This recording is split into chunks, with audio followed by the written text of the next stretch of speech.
Bismillahirrahmanirrahim. Alhamdulillahirabbil alamin. Wassalatu wassalamu ala asyrafil anbiya wal mursalin, habibina wa syafi'ina sayyidina Muhammadin wa ala alihi wa ashabihi wa man tabi'ahum bi ihsanin ila yaumiddin.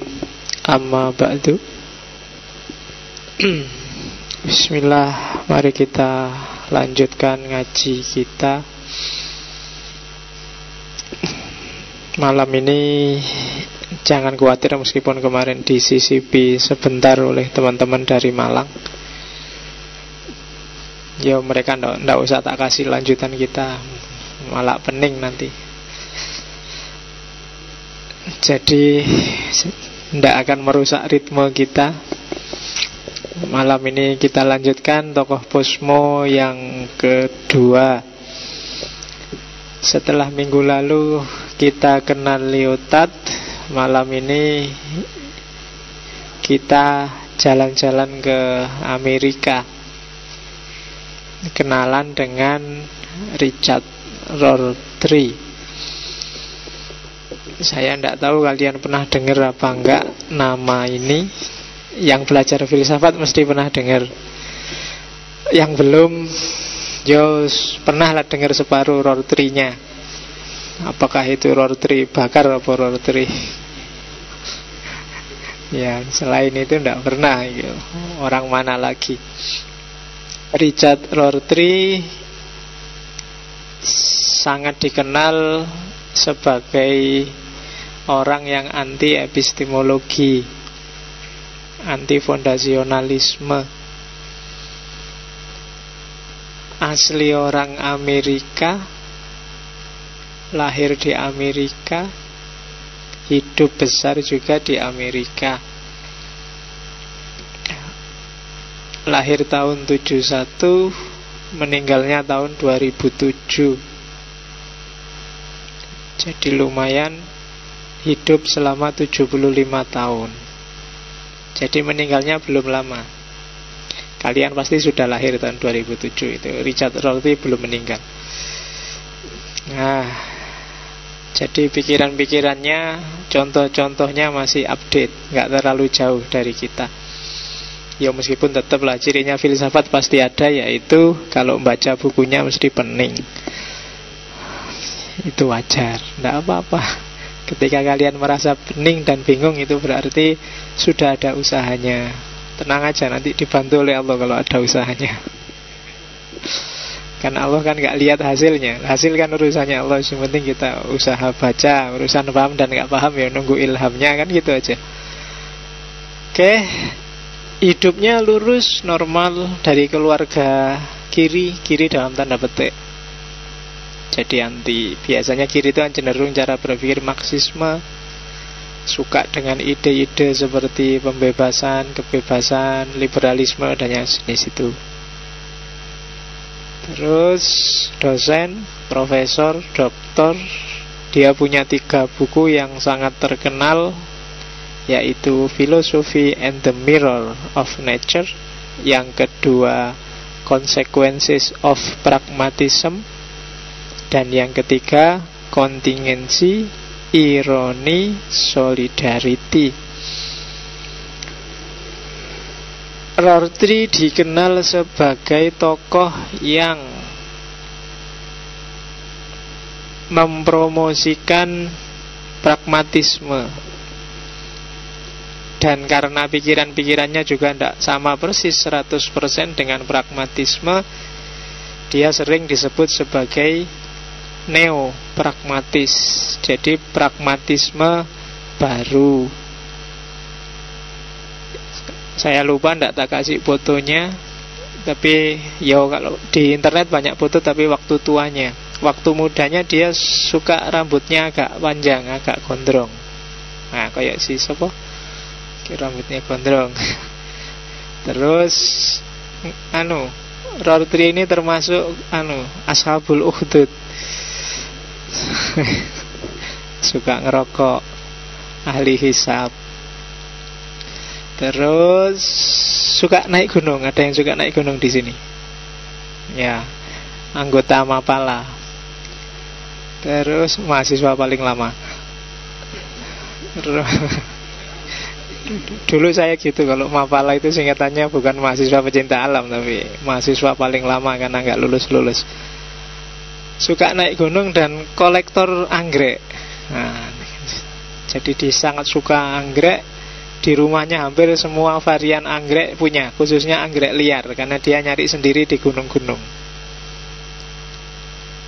Terus apalagi ya informasi, ya orang lurus-lurus lah, tapi kontroversial. Jadi Rorty ini bikin panas banyak filosof, banyak pemikir, karena dia nabrak kiri, nabrak kanan. Siapapun dikritik oleh Rorty. Jadi ada pikiran apapun diserang oleh Rorty. Sehingga dia, bagi beberapa orang, dia dianggap pokoknya asal ngeritik, asal beda. Itu yang tidak suka sama Rorty. Apa? Kalau zaman dulu Waton Suloyo, WTS. Jadi asal beda. Meskipun sebenarnya itu konsekuensi dari pikiran-pikirannya Rorty. Jadi sehingga melahirkan banyak orang yang benci. Ya tidak apa-apa, itu cirinya ilmuwan yang sukses, filosof yang sukses, itu banyak yang kritik, banyak yang tidak senang. Itu berarti orang mau nanggapi pikiranmu, mau mikir. Jadi tidak apa-apa, lumayan berarti dia baca, lumayan berarti dia memperhatikan, kan gitu. Jadi setuju nggak setuju itu kan biasa. Kamu juga boleh setuju, boleh nggak setuju. Yang nggak boleh itu benci, yang nggak boleh itu merendahkan yang lain, itu nggak boleh. Tapi kalau nggak ada setuju boleh, menolak boleh, atau setuju apalagi ya boleh. Setuju nggak setuju, menolak dan tidak menolak, sepakat dan tidak sepakat, itu sah. Yang nggak boleh, jangan merendahkan, jangan melecehkan, jangan membenci. Ini sebenarnya bukan untuk yang dibenci atau dilecehkan, tapi khususnya benci, melecehkan, merendahkan, itu sebenarnya kontraproduktif. Yang turun derajatnya kamu sendiri, bukan yang kamu benci. Dan secara psikologis, secara kualitatif, itu menurunkan intelektualitas, spiritualitas. Gimana menjelaskannya ya?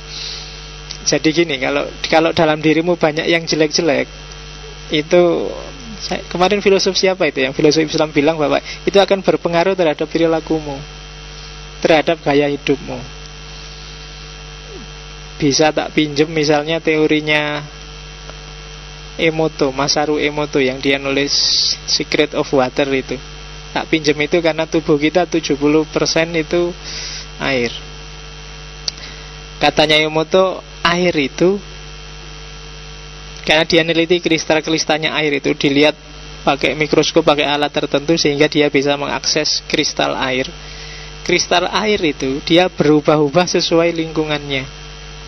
Kalau dibacain, jadi dia misalnya ngasih contoh gelas. Gelas itu dikasih tulisan terima kasih, dikasih tulisan bersyukur. Nanti yang sebelahnya dikasih bisu-bisuan, yang sebelahnya lagi dikasih maki-maki. Terus dicek kristalnya, ternyata beda. Yang suka didengerin lagu rohani sama didengerin lagu rock, itu kristalnya beda. Ya, yang dimaki-maki tiap hari ya sama yang di itu ternyata kristalnya juga beda. Berarti air itu merespon perilaku sekelilingnya.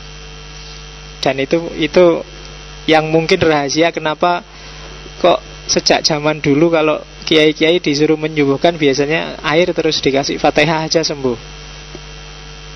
Karena mungkin kristalnya merespon kiainya. Dan kalau kamu yang nyoba-nyoba gitu kan tidak sembuh. Kenapa ya? Kamu belum ampuh. Kalau Pak Yai kan sudah ampuh, jadi airnya bisa langsung. Makanya tadi jangan benci, jangan melakukan perilaku jelek secara mental. Kenapa? Itu berpengaruh terhadap komposisi air mungkin dalam dirimu. Dan itu kan berpengaruh terhadap perilaku. Jadi yang degradasi kamu sendiri. Jadi itu kayak wirid itu kan. Jadi yang ada dalam kepalamu kan benci, tidak suka, marah. Itu kan terus dari wiritanmu itu ya otomatis spiritualitas mentalmu terdegradasi. Nah itu sehingga banyak kiai bilang, banyak penceramah bilang, motivator bilang, jangan benci, jangan menjelekkan orang, jangan hasut, jangan iri. Itu sebenarnya ke dalam arahnya, biar kamu sendiri juga nggak jatuh. Karena yang kamu benci juga nggak pengaruh apa-apa kok. Kamu sendiri yang pening tiap hari.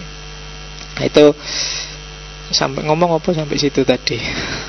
Rorty ya, intinya itulah, banyak-banyak yang benci dia ya ndak apa-apa. Cuma sejauh yang saya baca-baca, saya banyak tidak kenal dengan orang-orang yang mengkritik atau membenci Rorty. Dari sisi popularitas jauh, Rorty jauh lebih populer, lebih dikenal daripada orang-orang yang membenci dia. Nah, itu yang perlu digarisbawahi. Berarti Rorty cukup influential, dia cukup berpengaruh di dunia ini, dalam kehidupan ini. Apakah itu pengaruh positif atau negatif, yang jelas dia seorang tokoh. Beda dengan orang yang mengkritiknya, banyak yang tidak kenal, berarti ya mereka mungkin terkenal karena mengkritik Rorty. Pikiran-pikirannya yang lain kan jarang orang kenal.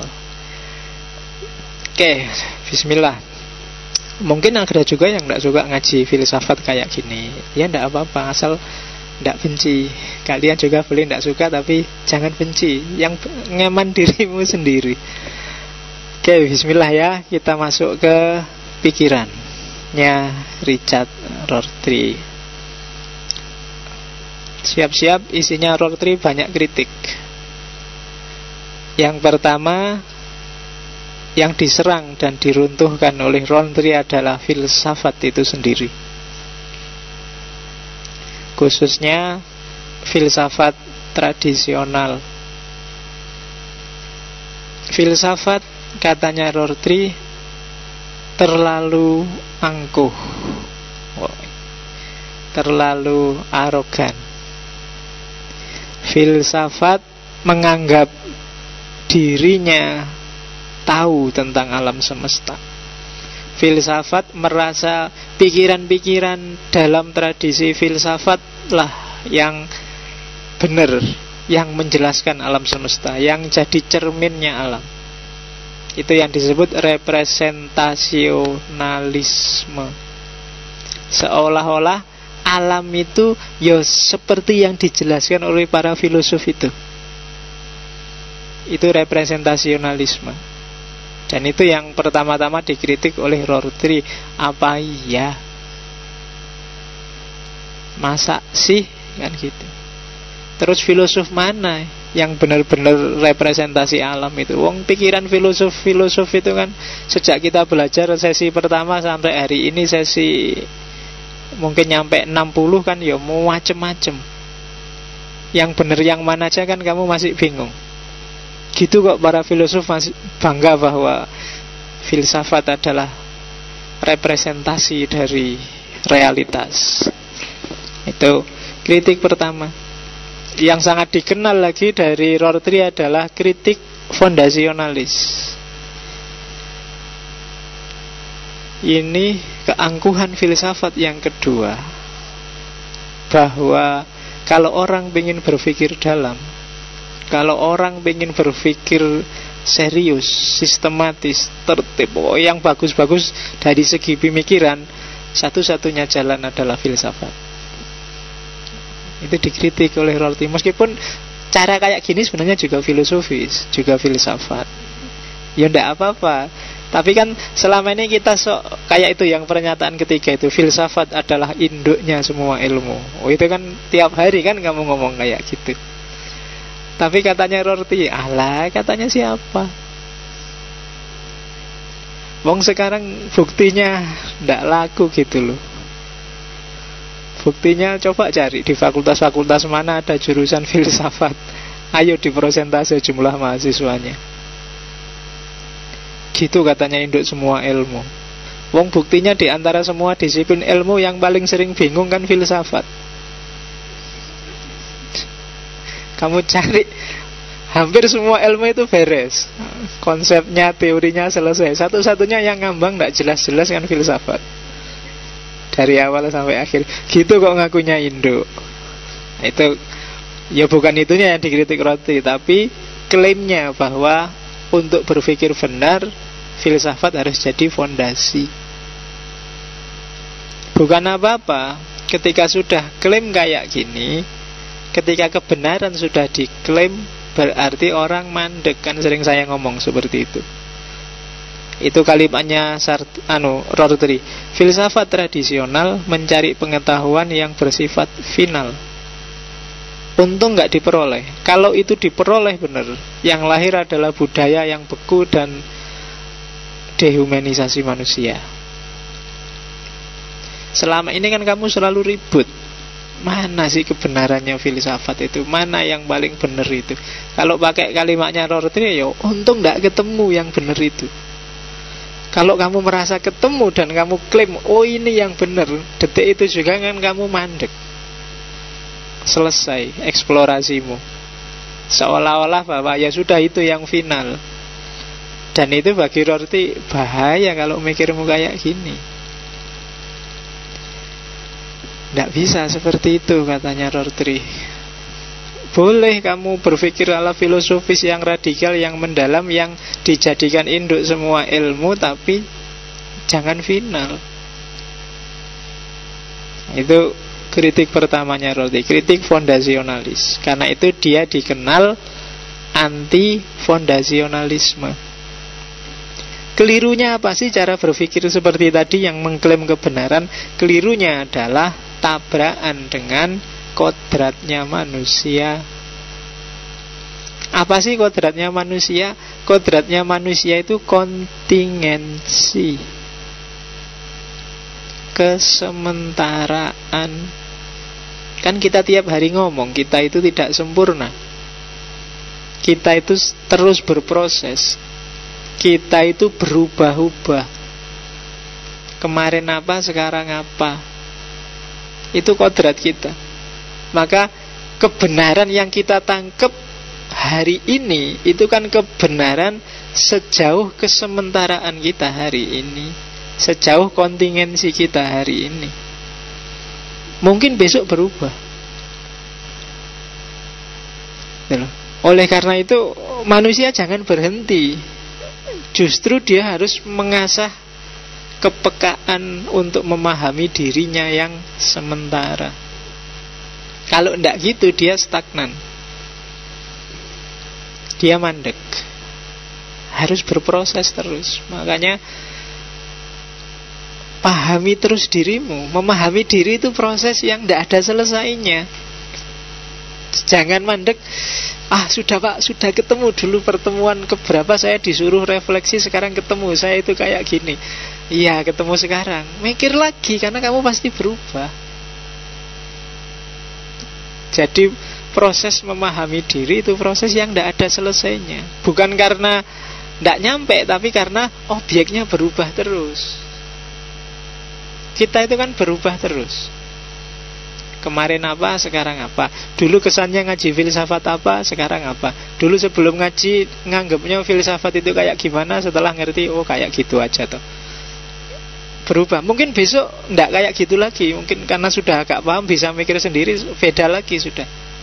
Dan seterusnya. Kayak Ghazali itu loh kan, setelah jelajah fikih, jelajah kalam, jelajah terus berakhir di filsafat. Filsafat kok tidak memuaskan, lari ke tasawuf. Itu prosesnya Ghazali. Jadi dari kebenaran ke kebenaran, dari kebenaran ke kebenaran. Kalau tidak kayak gitu, kamu mandek, berhenti di satu kebenaran. Dan itu bahaya. Yang terjadi dehumanisasi. Jadi dirimu yang manusia kalah oleh kebenaran yang sementara yang kamu temukan itu. Dan itu yang terjadi. Banyak manifestasi hari ini itu yang terjadi dehumanisasi karena manusianya kalah. Orang yang ngamuk tiap hari di TV, apakah itu partai, apakah itu ormas, apakah itu pribadi, itu kan orang yang merasa sudah nemu kebenaran final. Apakah itu KIH, KMP, Abu Rizal Bakri, siapa? Agung Laksono, apakah itu Surya Dharma Ali, Romo Hurmuzi, apakah Ahok sama FPI, apakah itu kan sering-sering karena orang merasa ya sudah yang benar itu yang ini dan selesai. Mau dialog mesti ngasih syaratnya gini, syaratnya gitu kan gitu. Jadi kritiknya Rorty, filsafat keliru kalau dia memposisikan diri jadi fondasi. Karena dengan dijadikan fondasi berarti dia mandek. Semua harus ala filsafat berarti dia mandek. Kalau mandek, ya lama-lama jadi otoriter dan tidak sesuai dengan kodrat manusia yang sementara, yang berubah-ubah, yang dinamis. Itu yang disebut antifondasionalis. Nah terus gimana sih? Kenapa kok tidak boleh mengklaim kebenaran? Kenapa kok nggak boleh menjadikan sesuatu fondasi berpikir?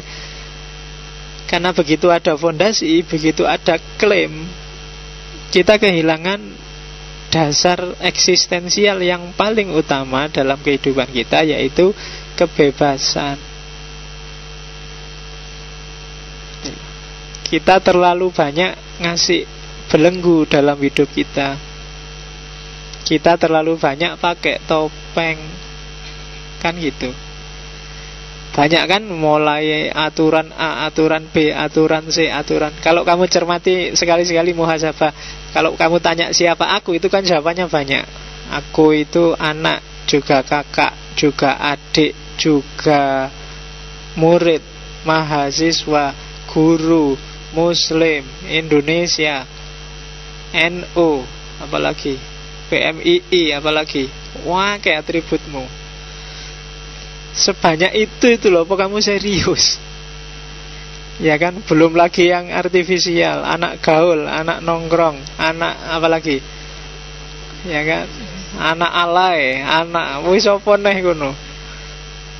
Ya kan, banyak sekali. Itu kalau dicermati satu-satu, terus kamu sebut cirinya satu-satu, kamu nggak bisa bernafas sudah. Cirinya anak galau, anak alay, 1, 2, 3, 4, 5. Anak gaul, 1, 2, 3, 4, 5. Jadi orang NU harusnya 1, 2, 3, 4, 5, 20 dan berapa. Jadi orang Islam harusnya 1. Jadi orang NU, wakeh kowe ndak iso ambekan kowe. Ya untungnya kamu itu manusia yang ndak serius. Iya, coba kamu serius, itu pening kamu. Jadi boleh kamu NU, boleh kamu PMII, boleh kamu Muhammadiyah, boleh kamu anak gaul dan anak galau, tapi jangan jadikan itu identitas final yang selesai, yang kebenarannya kamu klaim sebagai wis pasti. Kalau kayak gitu pasti nanti hasilnya, kalau bahasanya Marx, alienasi. Kamu terasing dari kodratmu sendiri. Kamu gak kenal lagi siapa kamu. Di Jogja 3 tahun kamu sudah wis macam-macam, mulai modal rambut, gaya ngomong mulai berubah kabeh, dan kamu gak kenal dirimu sendiri. Itu namanya teralienasi. Kamu galau yang gak jelas, itu biasanya karena kamu gak kenal dirimu sendiri sudah. Aku itu sumpek pak, nggak tahu kenapa pokoknya. Itu berarti kamu nggak bisa memahami dirimu sendiri kalau sudah nggak tahu kenapa itu. Kenapa dinamika dirimu sendiri kamu nggak paham? Biasanya karena ada banyak sekali kebenaran-kebenaran sementara yang kamu anggap dia final. Oke, jadi pikiran yang pertama dari Rorty yang sangat terkenal adalah anti fondasionalisme. Jadi boleh mikir, bebas percaya tidak percaya sesuatu, boleh setuju tidak setuju sesuatu, tapi jangan ada fondasi yang difinalkan. Jangan ada asumsi-asumsi awal yang dianggap tidak mungkin salah. Termasuk agama. Al-Quran mungkin pasti tidak mungkin salah, tapi pemahamanmu terhadap Al-Quran sangat mungkin keliru. Nabi pasti tidak salah, dia selalu dibimbing oleh Allah, tapi penangkapanmu terhadap petunjuknya Nabi sangat mungkin tidak pas. Jangan dihentikan, pahami terus, semakin perluas terus ilmumu. Jangan cukup dengan 1-2 dalil. Kadang-kadang kita kan agak tidak fair, dalil pun kita milih-milih sesuai ideologi. Ya kan, yang Jabariyah ngambil dalil-dalil yang Jabariyah, yang qadariyah, yang liberal ngambil dalil-dalil yang liberal. Kita milih dan kita anggap ya itu yang paling benar sudah. Karena kita membatasi diri sendiri dan membelenggu kebebasan kita sendiri. Oke. Nah, antifondasionalisme membuat Rorty mengkritik filsafat tradisional. Filsafat selama ini, katanya Rorty, meskipun ada yang anti subjektivitas, tapi hampir semua modusnya adalah modus objektif. Kebanyakan tidak suka objektif ngomongnya, tapi dalam prakteknya hampir semuanya sifatnya objektif. Pingin diakui benar, pingin pikirannya diberlakukan untuk semuanya. Itu yang dikritik oleh Rorty. Hidup ini tidak pasti, serba tergantung. Itu kan subjektif. Tapi diam-diam para filosof inginnya ideku ini harus universal, harus objektif. Semua orang harus percaya dan mengakui itu. Hampir semua filsafat tradisional gayanya kayak gini. Bahkan hampir semua filosof kepingin gagasannya disetujui secara objektif. Oh, ini sumber keangkuhan intelektual, katanya Rorty.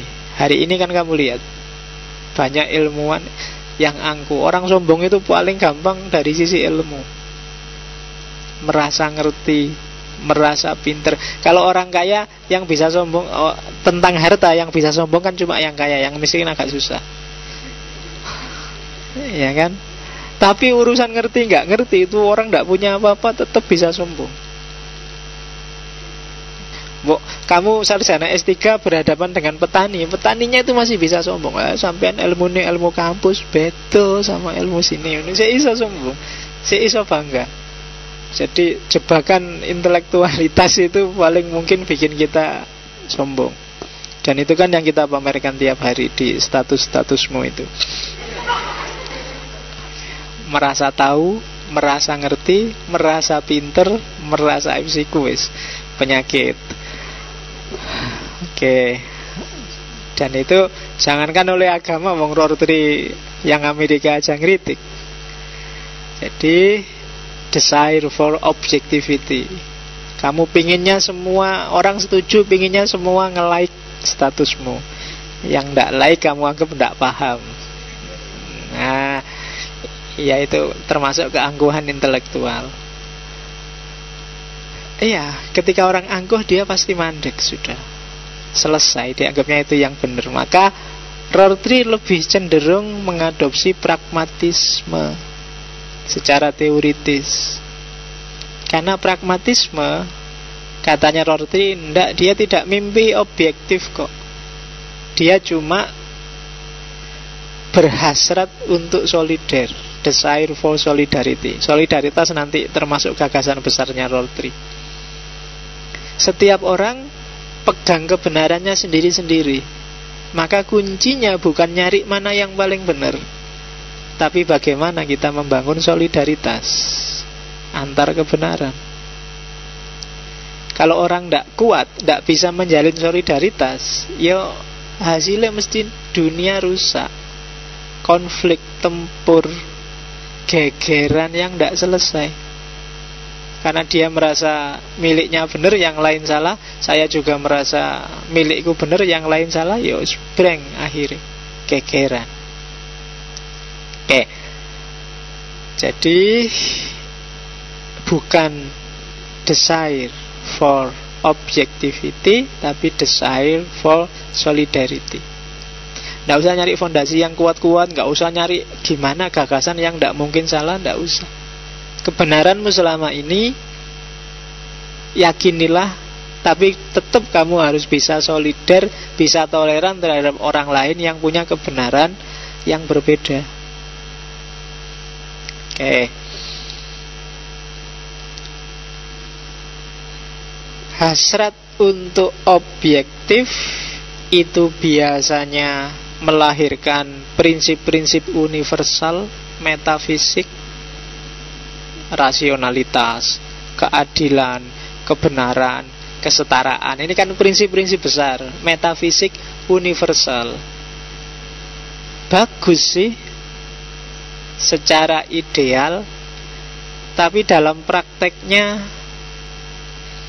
enggak dalam arti tidak punya kebijakan praktis yang jelas. Adil iya, tapi adil itu kayak gimana sih secara pragmatis, itu kan susah. Jadi ketika kita berpikir sesuatu, biasanya kita sibuk nyari fondasi metafisiknya. Kalau ada orang sedekah terus kamu ribut, ikhlas ndak itu. Kalau ada orang ngaji terus kamu sibuk, itu jangan-jangan cuma pencitraan. Kalau pakai Rorty, ndak penting fondasi metafisiknya. Yang penting pragmatisnya. Mending kamu sodako 1 juta ndak ikhlas daripada 2.000 tapi ikhlas. Kalau pakai Rorty gitu, ikhlas itu kan fondasi metafisiknya. Sodako ndak apa-apa loh, yang penting kamu sodako. Ndak ikhlas pak, ndak apa-apa, sodako aja. Oh ini bisa kamu pakai dalil, Pak saya mau sholat Pak, tapi kalau saya sholat itu ndak khusyuk Pak, mending ndak. Oh ndak, sholat aja, ndak khusyuk ndak apa-apa. Ya kan, khusyuk itu kan fondasi metafisiknya. Dalam rangka mendekati diri Allah, tanha anil fasad wal mungkar, ini kan fondasi metafisik yang pragmatisnya dalam bentuk sholat. Bagi Rorty ndak penting fondasi metafisik ini. Itu kan kayak kamu naksir lawan jenismu, kamu suka sama dia tapi nggak ngapa-ngapain. Nah, mending kamu ndak suka tapi tiap hari ngapel, tiap hari SMS, tiap hari mention, tiap hari itu mending itu, pragmatisnya jelas. Jadi selama ini filsafat yang dibahas yang pondasi metafisik ini. Kalau ada orang ngomong tentang pragmatis dianggap itu lahiriah, tidak penting. Itu ekspresi manifestasi, tidak penting. Kalau katanya Rorty, ya ndak. Justru lebih penting pragmatisnya. Gitu loh. Beda-beda nggak apa-apa, asal ndak gegeran. Kan itu. Daripada ngaku-ngaku nepodo tapi terus pukul-pukulan tiap hari. Kita sesama muslim kok tapi tiap hari gegeran. Wis beda wae ra apa-apa lah. Akidahnya beda ndak apa-apa, asal solider. Kan dunia sosial cuma minta itu. Jadi jangan terjebak oleh konsep-konsep metafisik. Ya kayak tadi kan, sodako, tidak apa-apa lah. Saya tidak ikhlas ya Pak, tapi ini ada 10, tidak apa-apa 10.000 kasih semua. Tapi saya tidak ikhlas Pak. Tidak ikhlas tidak apa-apa, yang penting sodako. Itu kalau pakai Rorty. Saya ikhlasnya 2.000 Pak, kalau 10.000 enggak deh Pak. Ya tidak apa-apa lah. Tapi yang kamu kasih lebih seneng 10.000 kamu tidak ikhlas daripada kamu kasih 2.000 ikhlas. Itu secara pragmatis. Jadi itu kritikannya Rorty pada filsafat tradisional. Filsafat jangan jadi hantu. Seandainya hantu pun dia harus ada nilai pragmatisnya. Kan gitu. Hantu itu kan juga bisa kamu ambil manfaat pragmatisnya, meskipun dia metafisik. Apa ya pragmatisnya hantu itu? Misalnya belajarlah dari tuyul, kecil-kecil bisa nyari uang. Lo itu kan pragmatis. Iya. Atau belajar dari kuntilanak. Kalau kuntilanak itu apapun yang terjadi dia ketawa. Hadapi hidup dengan senyum kayak kuntilanak. Kan ketawa terus kan ngekek. Diusir sama kiainya pakai doa juga ketawa-ketawa. Oke ya. Atau kayak pocong. Kalau pocong itu tidak ikut mode. Nah, jadi jangan ikut arus, jangan ikut mode. Pocong itu sejak dulu ya bajunya kayak gitu, tidak pernah ganti. Itu itu contoh awur-awuran untuk filsafat pragmatisme. Jadi mengambil hikmah dari setan-setan yang ada di sekeliling kita. Oke. Terus atau Nyai Roro Kidul.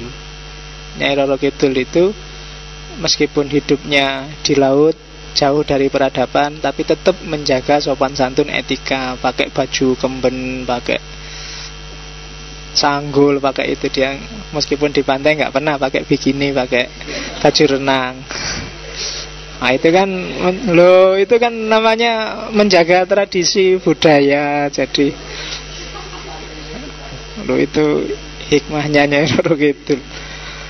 Oke, kita lanjutkan Rorty. Terus Rorty mengkritik modus kebenaran paling simpel yang dipakai orang setiap hari. Kebenaran rasional, yaitu kebenaran korespondensi. Ini kan kebenaran paling gampang yang kita pakai sehari-hari.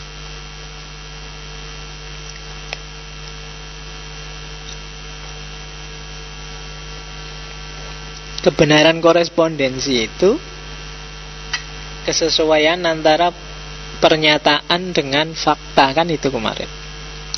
Teh ini manis, pernyataanku teh ini manis. Faktanya, terus kamu cek manis gak sih, terus tehnya kamu minum.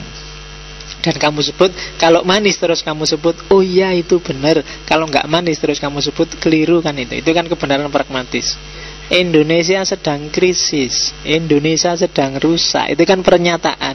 Terus kamu lihat faktanya, oh iya pak krisis pak, BBM naik rakyatnya bingung semua. Atau itu kan kebenaran korespondensi. Katanya Rorty, cara berpikir koresponden yang seperti ini itu keliru. Tidak bisa, kebenaran itu dicek secara korespon. Kenapa? Karena tidak mungkin kita mencari kesesuaian antara bahasa dan fakta. Pernyataan itu kan bahasa, sementara tehnya ini fakta. Kenapa tidak bisa pak? Kan gampang itu tadi pak. Loh ndak, coba dicermati katanya Rorty. Yang pertama bahasa. Bahasa itu kan hakikatnya adalah kesepakatan. Bahasa adalah urusan makna dan makna urusan kesepakatan. Masjid itu apa, jalan itu apa, kaya itu apa, manis itu apa, kan juga kesepakatan. Tadi tak bilang, wah tehnya manis nih, terus kamu nyoba, enggak pak, kurang manis. Pemahamanku tentang manis kan beda dengan pemahamanmu tentang manis. Itu bahasa. Indonesia krisis pak, tapi kalau kamu tanya Jokowi, enggak apa-apa, itu bukan masalah, kan mesti ngono. Parameternya antara kamu dengan dia beda. Makna krisis di kepalamu dengan di kepalanya Jokowi beda. Jadi mencocokkan ini, kamu menguji. Kalau orang bikin pernyataan terus kamu uji lewat faktanya, pasti beda. Karena bahasa yang kamu miliki untuk mendeskripsikan fakta dengan bahasa yang dia miliki mungkin beda. Kamu seneng-seneng makan gudeg, coba kalau ada bule kamu suruh makan gudeg, pasti tanggapannya beda. Dia gak pernah makan gudeg. Orang Cina itu sukanya tahu. Kadang-kadang ada suku tertentu yang suka tahu yang sudah busuk, yang sudah baunya luar biasa itu, dan dia suka. Dan bagi dia kalau makan itu enak, tapi bagi kamu bau aja sudah mau muntah. Kenapa bisa begitu? Ya itu karakternya bahasa memang. Terus di mulutku munculnya enak, di mulut dia munculnya tidak enak. Di mulutku munculnya manis, di mulutnya dia dalam pemahamannya itu belum manis. Itu karakternya bahasa. Yang kedua, fakta. Fakta itu tidak bisa dia bunyi sendiri. Yang membunyikan siapa? Ya kita. Itu tak contoh hujan sama banjir kan gitu. Yang bisa mengaitkan fakta kan cuma cerita ada hujan, terus selanjutnya ada banjir, kan itu aja dia ngasih data itu. Tapi apakah data itu terus hubungannya apa hujan sama banjir, kan kita yang ngomong. Hubungannya apa teh sama manis, kan kita yang menyambungkan. Jadi fakta itu tidak bisa membentuk pengetahuan.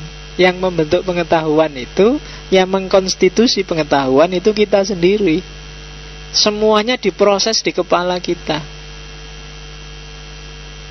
Jadi kebenaran korespondensi itu ngomong dua hal yang sama-sama nggak mungkin.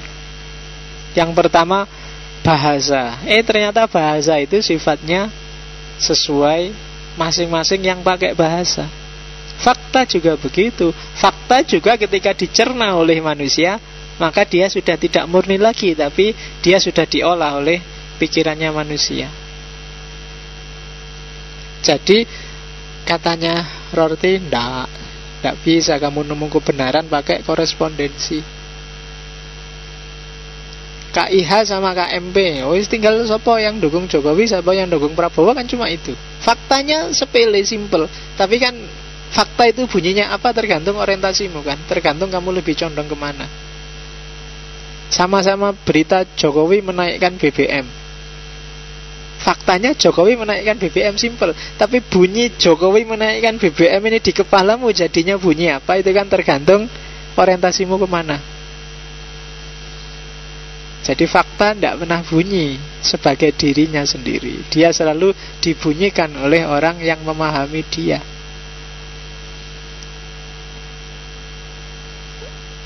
Misalnya kamu jalan-jalan di luar, ada orang yang dahinya hitam. Ini contoh, ini yang biasanya sering jadi contoh yang sering kamu bunyikan agak negatif itu kan. Baduk hitam mesti. Bagi orang tertentu, wah ini rajin sholat mesti. Dahinya sampai hitam kan gitu. Bagi yang lain mungkin, wah iki kelompok garis keras iki mesti kan. Kamu gitu terusan kan. Loh, faktanya cuma baduk hitam. Padahal mungkin kalau kamu tanya orangnya, Mas sampean garis keras mbak? Enggak. Yang satu mungkin, sampean ya Mas rajin sholat? Enggak juga. Baduknya kok hitam? Ini kebentuk apa kemarin di mana? Mungkin bisa gitu. Tapi fakta baduk hitam itu kan di kamu bunyinya beda-beda. Gitu loh. Wow, pakai jubah ini sunnah Rasul ya Mas? Enggak, punyanya cuma ini, yang lain nggak ada. Loh ya bisa kayak gitu kan. Ya fakta itu kan bunyi di kepala masing-masing orang.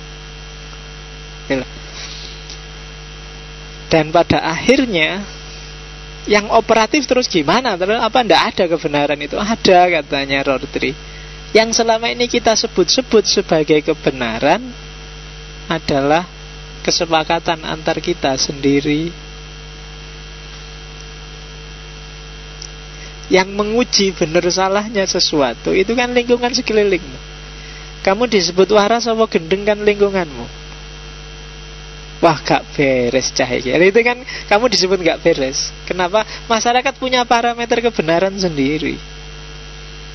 Jadi pengetahuan itu yang membentuk apa? Intersubjektivitas. Jadi lingkungan dan masyarakat yang ngajari kamu tentang kebenaran. Yo ngapain sih kamu kok suka sama Muhammadiyah, kok suka sama NU? Yo orang Indonesia, orang Arab, orang Salafi tidak kenal NU Muhammadiyah itu apa. Tapi kita kenal. Dan kebenaran kita ditentukan oleh lingkungan kita yang ada NU Muhammadiyahnya tadi. Jadi parameter kebenaran pengetahuan kita itu dibentuk secara intersubjektif. Kesepakatan. Kita Islam karena dulu bapak ibu kita, guru-guru kita sepakat bahwa Islam ya yang benar, terus diajarin ke kita, kita juga sepakat. Itu contoh simpel. Jadi tidak ada kebenaran korespondensi katanya Rorty. Ini begitu dia deklarasi nggak ada kebenaran korespondensi, implikasinya besar. Itu sains bisa runtuh. Segala epistemologi tidak ada artinya lagi, sudah selesai. Makanya dia disebut anti epistemologi. Dengan argumen yang seperti tadi, ya kedengarannya masuk akal saja. Oke. Jadi gimana akhirnya cara ngukur kebenaran, cara menjustifikasi kebenaran? Biasanya kita ngomong sesuatu, kita bikin teori, bikin konsep, itu berdasarkan apa yang disepakati oleh masyarakat. Ya masyarakat kalau di bahasanya Rorty, community of life. Ya ndak harus orang se-Indonesia. Di kampus UIN misalnya bikin paradigma integrasi interkoneksi, itu ya kelemahannya banyak, tapi disepakati itu yang benar. Indonesia menyepakati Pancasila dan Undang-Undang Dasar 45. Apa itu? Ya pas, tidak tahu, tapi itulah yang disepakati dan orang Indonesia disuruh ikut itu. Apa tidak bisa ganti, Pak? Ya bisa, kalau sepakat. Jadi kuncinya kebenaran itu disepakati apa enggak. Benernya seperti apa kalau enggak disepakati? Tidak jalan. Itu yang disebut kebenaran itu pragmatis. Makanya saya sering baca leaflet-leaflet dari teman-teman HTI. Kadang-kadang argumen-argumennya beberapa rasional. Cuma kenapa kok nggak dipakai? Karena nggak kita sepakati, kan itu aja. Kita lebih sepakat dengan Pancasila. Meskipun saya yakin juga teman-teman nggak paham-paham amat tentang Pancasila itu apa. Kalau zaman saya masih mending ada penataran P4. Sekarang kan nggak ada. Generasimu nggak kenal lagi sudah. Padahal P4 itu kan ya luar biasa kan Pancasila itu. Saya paling suka sila keempat, karena di sana ada hikmah kebijaksanaan. Nah, itu kan sangat filosofis itu kan. Hikmah kebijaksanaan itu kan love of wisdom ada di sana. Cuma ya ternyata lanjutannya yang tidak enak. Harus diwakili dalam permusawaratan perwakilan. Tidak enak, berarti hikmah kebijaksanaannya harus dimusyawarahkan dulu, diaklamasikan atau diwakilkan. Nah itu yang bikin tidak enak. Setiap orang harus nyari kebijaksanaan sendiri-sendiri harusnya. Oke. Jadi kebenaran sifatnya intersubjektif. Yang kita sebut korespondensi itu kesesuaian antara pernyataan dengan fakta. Itu sumbernya sebenarnya adalah kesepakatan. Ngaji filsafat ini benar apa salah? Kamu bingung kalau ditanya kayak gitu. Tapi disepakati benar di masjid ini. Kan itu aja.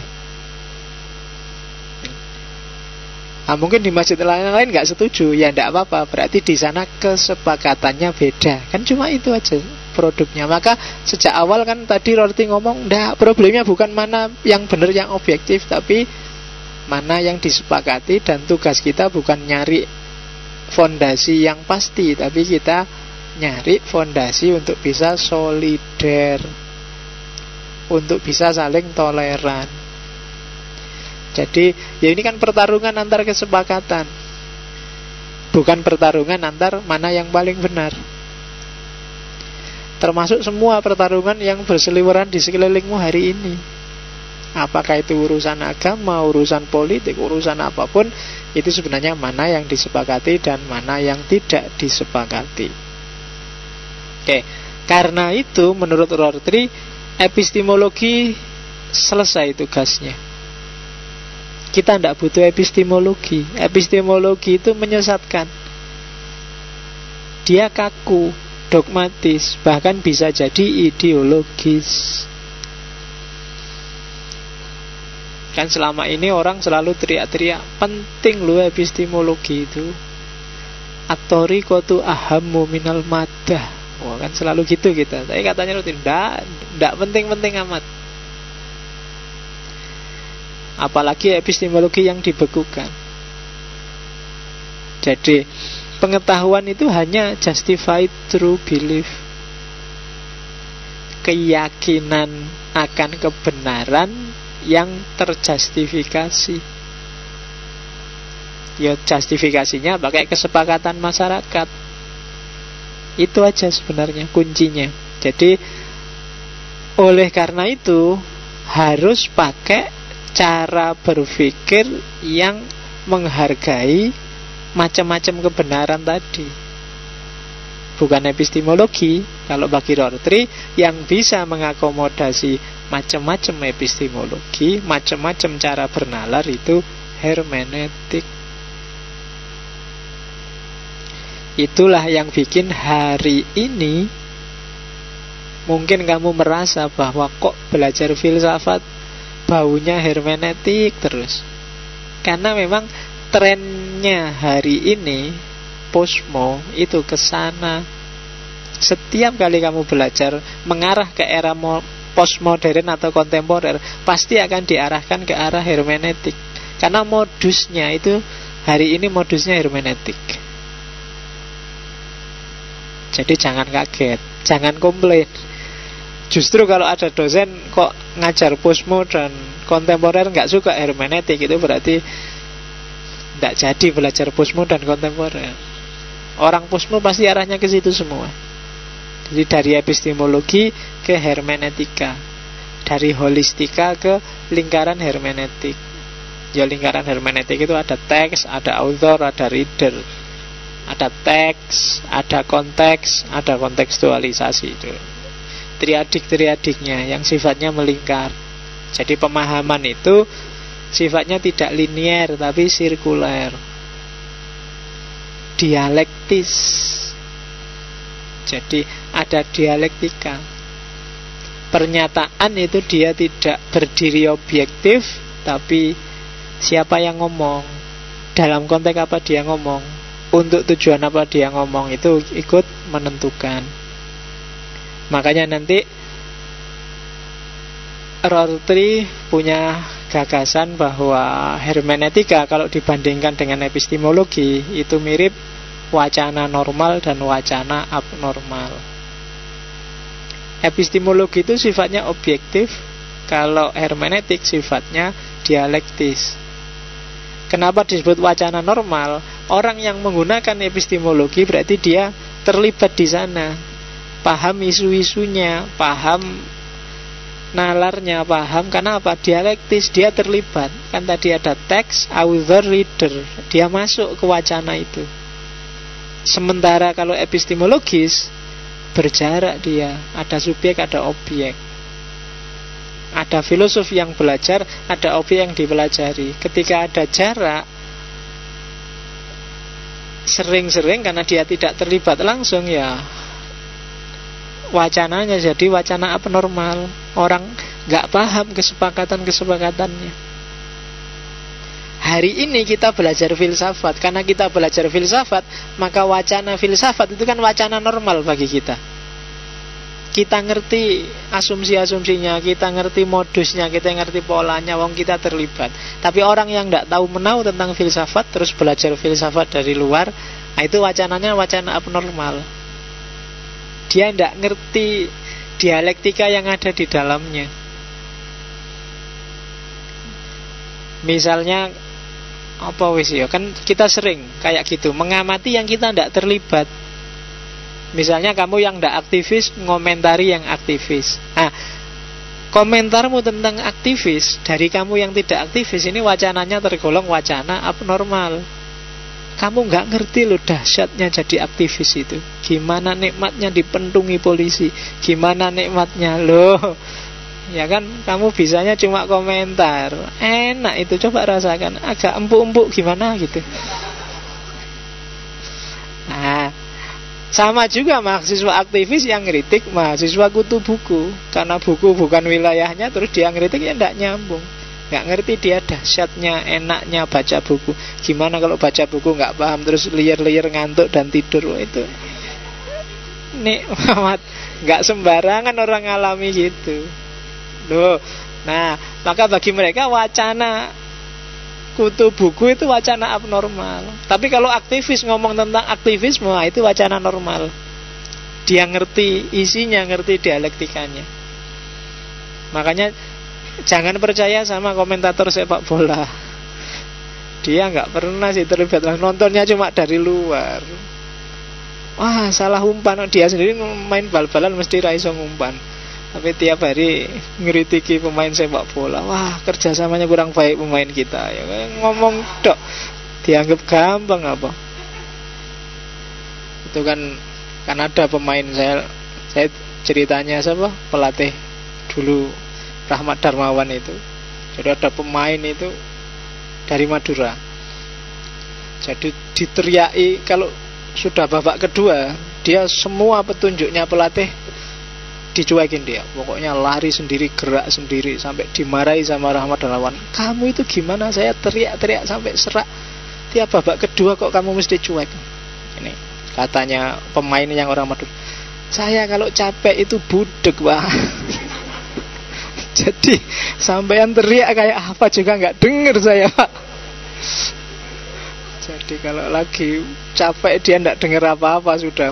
Pelatihnya sampai stres ya, dia nggak denger. Jadi tiap babak kedua sudah kecapean, nggak bisa dikasih petunjuk sudah. Oh, itu kan dialektis, dia terlibat di dalam, ngerti wacananya. Nggak cuma komentator yang di luar. Ternyata problem kita masih belum berubah, yaitu stamina. Iya, dia duduk sambil ngopi ngomentari stamina. Yang lari-lari di lapangan ya mesti baik staminanya habis. Nah, itu komentator, itu wacana abnormal, dia nggak terlibat. Oke, itu dari epistemologi ke hermeneutik. Ada pergeseran cara berpikir di era posmo. Nah, dengan gayanya tadi, terus ada yang ngeritik, wah kalau gitu Rorty itu relativis ya. Katanya Rorty, ya ndak apa-apa kamu nuduh aku relativis. Tapi relativis itu ada dua jenis. Ada relativisme yang merusak, ada yang tidak. Nah kan gitu. Ada pernicious dan innocuous. Jadi selalu nanti dia jawab, oh enggak, relativis itu ada dua. Nanti dia juga dikritik, wah kamu etnosentris ya. Oh enggak, etnosentris itu ada dua. Ada etnosentris yang baik dan etnosentris yang enggak baik, yang merusak dan tidak merusak. Nah itu bisa kamu jadikan trik. Kalau dikritik orang apa aja, jawaban dua. Kamu pemarah ya. Ya, tapi pemarah itu ada dua. Ada pemarah yang baik, ada pemarah yang enggak baik. Nah, no yo argumennya digolek ke belakangan gitu. Kamu kok mahasiswa males sekali gitu. Enggak apa-apa. Males itu ada dua, Pak. Ada males yang konstruktif, ada males yang Oke. Itu triknya Rorty. Katanya Rorty, relativisme yang merusak itu orang yang ya kayak tadi, percaya pada banyak kebenaran tapi terus jatuh pada nihilis. Oh berarti terus nggak ada yang benar. Semuanya serba relatif, semuanya tergantung. Kalau kayak gini itu merusak relativismenya. Kenapa? Secara logis ada kontradiksi internal. Dan yang kedua, tidak mungkin orang nihilis itu. Tidak mungkin bisa. Orang selalu ada menyudut tertentu, dia pasti punya persepsi tertentu. Dia tidak ngaku aja. Tanya dirimu sendirilah. Orang yang bilang misalnya ini, saya ndak NU, ndak Muhammadiyah, Pak. Saya pinginnya netral. Yo bisa sih, cuma kalau mau jujur sebenarnya dia sudah memihak kok satu di antara dua. Ya entah pihak yang mana. Tapi pasti sudah ada yang dia pihaki. Saya ndak KIH, ndak KMP, Pak. Ndak percaya. Coba bongkar isi pikiranmu, mesti ya kayak gitu ya mesti pro Jokowi itu namanya. Oh kalau kayak gitu ya pro, pasti ada. Ndak bisa orang nihilis. Orang pasti punya posisi. Bahkan tidak punya posisi itu namanya posisi juga. Ya kan? Non-blok itu kan blok baru. Saya ndak NU, ndak Muhammadiyah. Saya bikin organisasi baru, sama, bikin kubu baru namanya. Jadi ndak ada nihilisme. Kalau orang benar-benar nihilis itu merusak dirinya sendiri. Karena secara logis nggak mungkin, secara praksis juga nggak mungkin. Teh ini manis atau nggak manis kan gitu. Kalau saya abstain Pak, nggak bisa. Pasti ya abstain mulutmu, tapi kan kamu sendiri sudah ngerasa dia manis apa enggak, itu kamu yang nyerap. Jadi itu relativisme yang merusak. Kalau di roti enggak, saya enggak kayak gini. Relativisme itu adalah relativisme yang enggak merusak. Relativisme yang enggak merusak itu, aku yakin yang tak anggap benar hari ini itu benar. Tapi kebenaran yang tak yakini benar ini, kalau besok ada fakta baru, ada data baru, ada kebenaran baru yang lebih benar, aku tidak akan ragu-ragu ngambil yang baru. Jadi kebenarannya selalu digantung. Digantung dalam arti, menurutku ini benar sekarang, saat ini, sejauh yang aku tahu. Nah, selama ini kan sebenarnya ini sering kamu pakai gaya kayak gini nih. Sejauh yang saya tahu kan gitu. Itu sebenarnya relatif kan, sejauh yang saya tahu itu, tapi konstruktif. Karena berarti kamu masih ingin tahu lebih jauh lagi. Kamu masih ngasih tanda kutip terhadap kebenaran yang kamu yakini benar sekarang. Bukan nihilis. Kalau nihilis, wis kabeh benar, setiap kebenaran tergantung, selesai. Ndak bisa orang nihilis. Ndak bisa selalu tergantung. Pasti orang memihak secara pragmatis, secara praksis. Selalu ambil kubu, selalu ambil posisi. Oke. Etnosentris juga begitu. Jadi Rorty, yo relativis itu kan pendirian pribadi. Kalau etnosentris secara budaya, berarti orang kan boleh merasa benar masing-masing. Jawa bagus ya menurut orang Jawa, Padang bagus ya menurut orang Padang, Irian Jaya bagus ya menurut orang Irian. Itu kan etnosentris. Kalau gitu etnosentris dong. Tapi katanya Rorty, ya ndak.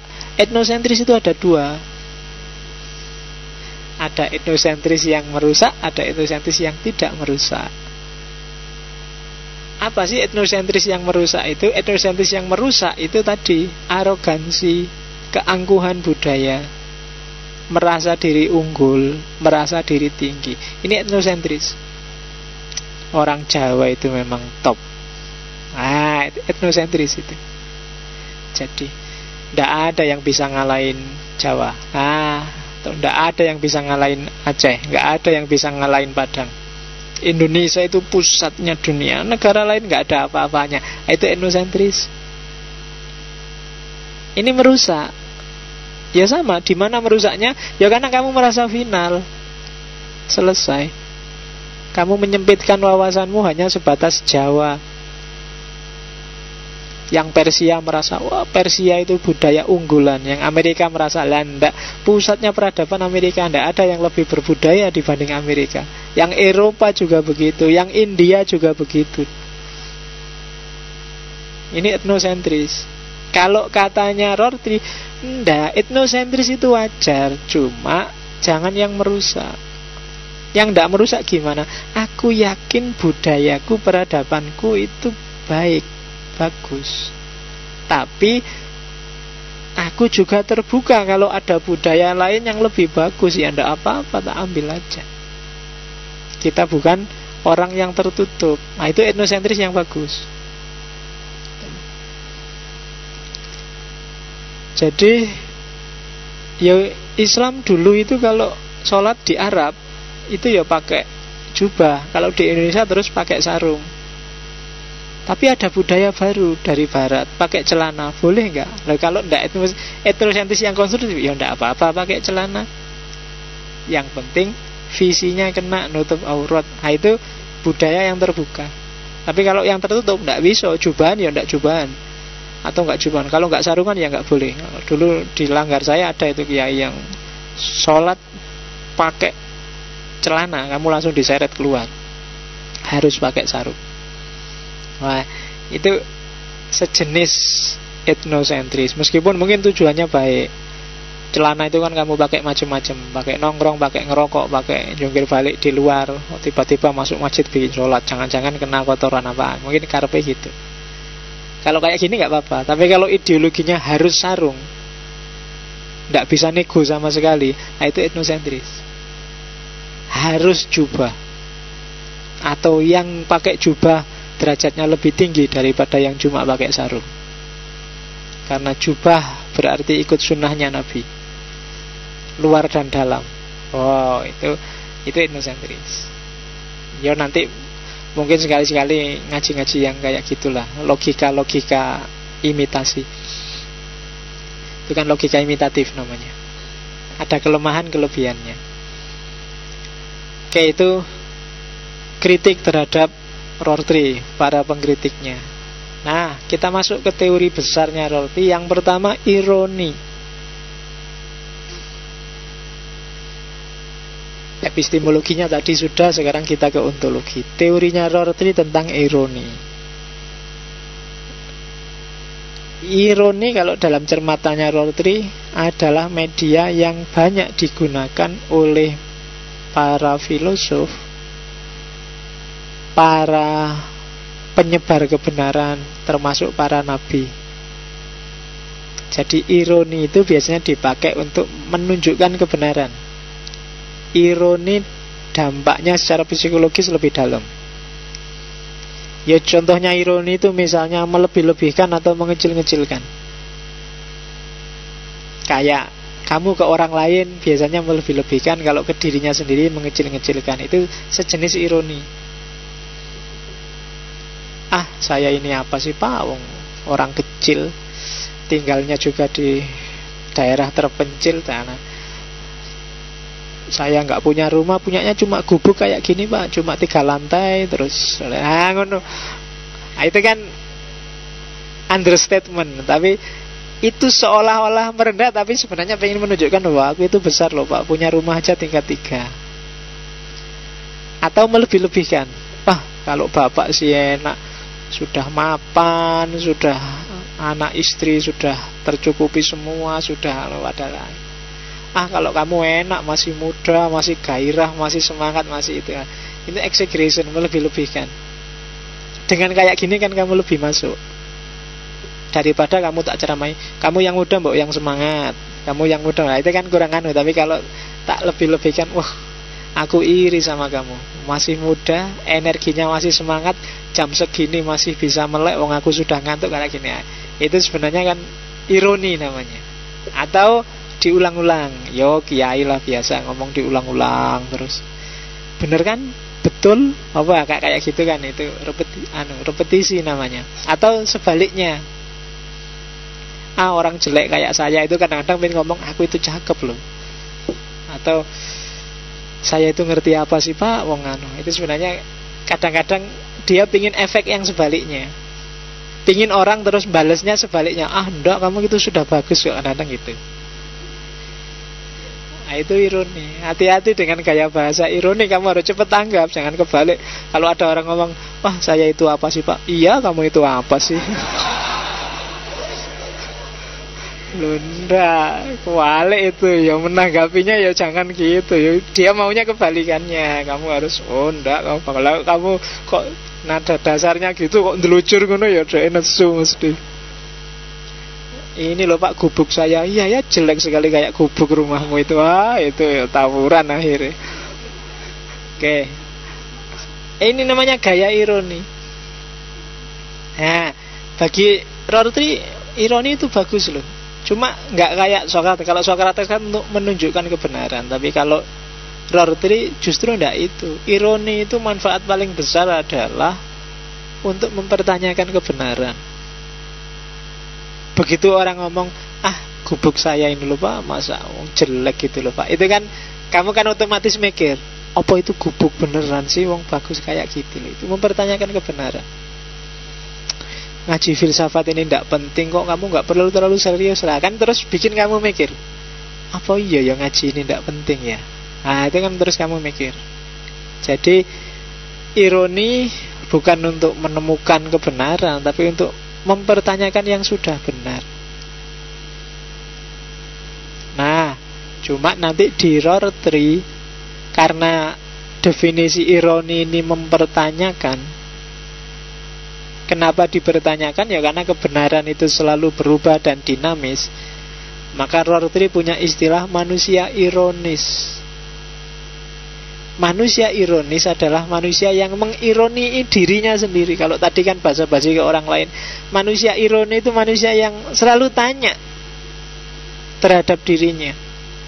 Manusia yang sadar bahwa hidupku ini kontingen, maka aku melakukan ironi ke diriku sendiri. Apa kayak gini ini sudah bagus sih? Apa yang kayak gitu itu sudah bagus sih? Apa sudah pas aku gini ini? Itu manusia ironi. Oke, jadi dasarnya ironi kontingensi. Nanti ironi dibahas lagi. Apa sih kontingensi itu? Sejak tadi ngomong kontingensi. Kontingensi itu kesementaraan. Makanya kalau ada porseni apa olimpiade kan selalu kontingen dari Indonesia, kontingen dari Jawa Barat. Kenapa disebut kontingen? Karena sementara ngumpulnya. Kalau acaranya selesai ya bubar. Kamu boleh ini kontingen ngaji filsafat, ya enggak apa-apa. Wong ya sementara, habis ngaji ya bubar. Itu kontingensi. Hidup juga kayak gini. Kenapa hidup itu kontingensi? Karena hidup kita juga sementara. Bahkan di segala aspeknya, baik khusus maupun umum. Yang umum ya hidup kita secara keseluruhan kan juga sementara. Yang khusus, yang kecil-kecil kan juga sementara. Dulu gak punya rambut, terus rambutnya tumbuh. Rambutmu tumbuh umur berapa? Kira-kira balik itu umur berapa sekarang? Itu kan kontingen. Dulu gak punya kumis, sekarang punya kumis. Terus dicukur lagi, terus tumbuh lagi, dicukur lagi. Itu namanya kumis kontingen. Jenggot juga gitu, jenggot tumbuh, itu jenggot kontingen. Itu tadi sementara, jenggot sementara. Nah, kontingensi ini yang gak pernah dipikir oleh epistemologi. Epistemologi selalu mikirnya eksak, 1 tambah 1 2. Dianggapnya hidup ini gak berubah-ubah, selalu begini, selalu begitu. Nah itu katanya Rorty, titik lemahnya epistemologi adalah tidak membahas kontingensi. Beda sama hermeneutik. Nah nanti menurut Rorty yang jelas kontingen ada 3. Yang pertama bahasa, yang kedua diri manusia sendiri, dan yang ketiga masyarakat. Khususnya masyarakat yang terbuka, masyarakat yang liberal. Itu pasti kontingen. Pasti tidak berubah-ubah. Pasti berubah-ubah terus. Bahasa itu kontingennya di mana sih? Bahasa adalah permainan, language game. Bahasa itu bukan gajah adalah binatang berkaki 4 yang punya belalai yang enggak. Gajah itu bisa macam-macam definisinya sesuai penggunaannya. Ya kan? Gajah oling, mesti bayanganmu ya truk kan. Kalau saya ngomong, kalau di Jawa Timur itu kalau ada orang gemuknya luar biasa, terus disebut gajah abuh. Jadi kalau temennya gemuk, wah kamu sekarang gemuk sekali kayak gajah abuh. Nah itu gajah itu kan. Jadi meskipun gak ada belalainya disebut gajah. Oh itu kan language game. Kuliah kalau di kampus kan ya masuk kelas, tapi kalau di masjid kan enggak. Kuliah subuh, nah itu kan enggak pakai dosen juga enggak apa-apa. Adanya kiai sama jamaah subuh. Kalau di masjid ngantuk enggak apa-apa, kalau di kampus ngantuk, wah enggak apa-apa dosen tertentu. Saya dulu zaman S1 kalau ngantuk ada dosen yang ngantuk, keluar, wudu dulu. Wah, disuruh wudu. Begitu masuk lagi habis wudu, berdoa dulu. Waduh, sebelum belajar. Tapi unik dosen-dosen dulu itu kan khas. Ada yang masuk kelas bawa buku catatan terus ndikte. Cek ndikte terus Oh itu padahal, dan nggak lihat ke sana sama sekali. Jadi itu teman-teman pada giliran ada yang masuk, ada yang keluar, cuek aja pokoknya dikte terus.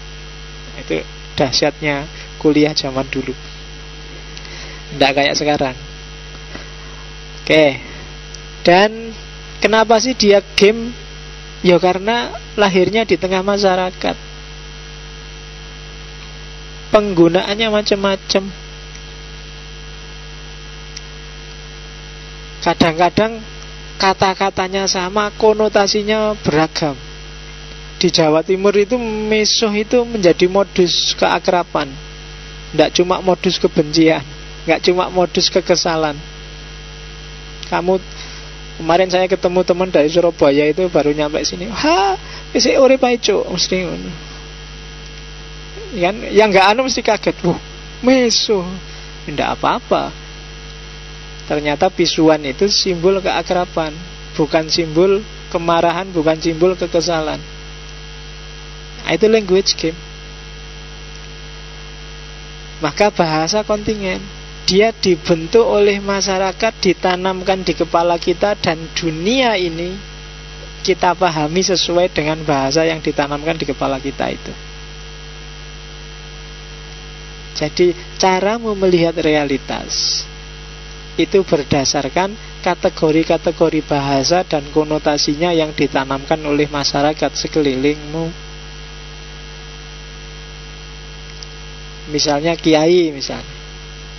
Kalau di Jawa Timur kiai tidak boleh kayak gini ngaji, tidak pakai kopiah, tidak pakai serban, wah kurang afdol. Afdolnya kiai ngaji ya pakai kopiah, pakai serban, pakai itu. Kenapa kok saya nggak pakai? Ya karena saya ngerti lah, audiennya cuma kamu aja kok. Nanti kamu kalau aku pakai serban kesini malah sungkan ngaji. Ben ngene wae kaya ngobrol. Nanti tiba-tiba aku masuk ke sini minggu depan pakai serban, pakai jubah. Assalamualaikum. Wah, kamu mengkeret mesti ora sido ngaji kamu. Langsung keluar dalil yang pertama. Oke. Dan ini tidak statis, berubah-ubah terus. Dulu language gamemu dari pesantren masih cupu, masih wawasannya sempit, masih sok kaget-kaget lihat kota. Lalu sekarang sudah ngalah-ngalah itu. Kagetnya kalau kamu pulang kampung malahan kan, wah ternyata kampungku masih desa. Kenapa? Ada modus bahasa yang berubah dengan segala konotasinya. Dulu bagi kamu anak soleh itu yo anak yang rajin ke masjid, nggak pernah keluyuran, nggak pernah itu. Sekarang sudah beda lagi kan. Soleh itu ya ke masjid sih, tapi juga jalan-jalan, tapi juga ngerti mall, tapi juga itu wawasannya luas, itu soleh. Itu kan ada beda modus bahasa, ada beda konotasi. Yang menanamkan siapa? Masyarakat sekelilingmu.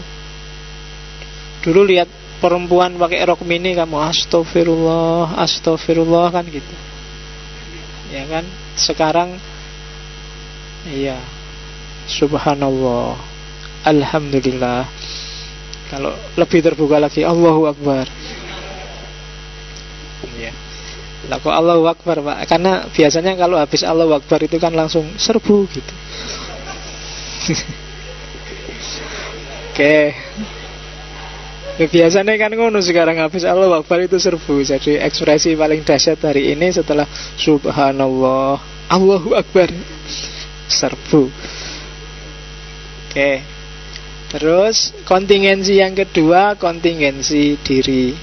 Jadi manusia itu tidak pasti. Kamu bukan master terhadap dirimu, kamu dideterminasi oleh lingkungan sekelilingmu. Kemarin ada Freud, ada psikoanalisis. Jadi makanya jangan sombong. Tidak cuma perannya Allah, kamu besar, kamu bagus, kamu baik, kamu pinter, tapi masyarakat juga berperan, lingkunganmu juga berperan, dan kamu berubah terus. Harusnya kalau kamu sendiri besar kan membesarkan dirimu sendiri dan pancet besar terus. Wong kita kan dinamis, berubah-ubah. Maka kontingen. Dan kalau di Freud kemarin kan jelas kita punya id, punya ego, punya super ego, dan itu yang membentuk diri kita. Kontingensi. Jadi isi pikiran kita, yang diwakili bahasa ternyata sifatnya sementara, diri kita juga ternyata sifatnya sementara, serba sementara.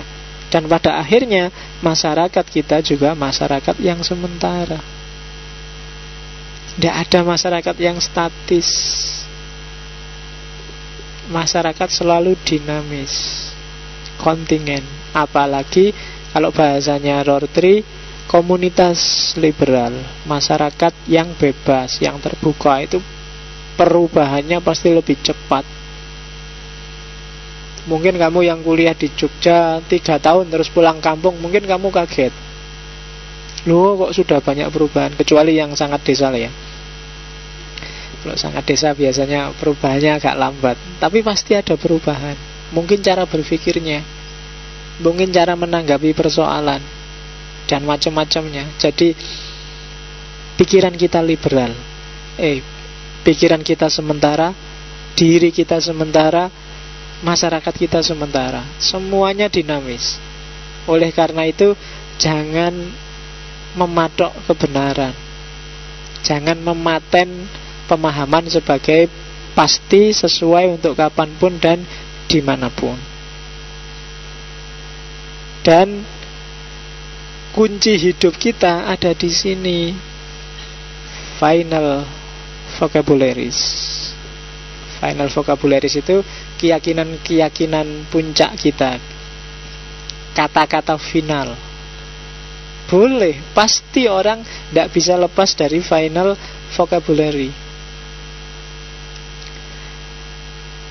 Tapi bedanya orang dulu sama sekarang, orang dulu nggak sadar bahwa final vocabulary itu sementara sifatnya. Orang sekarang harusnya lebih sadar.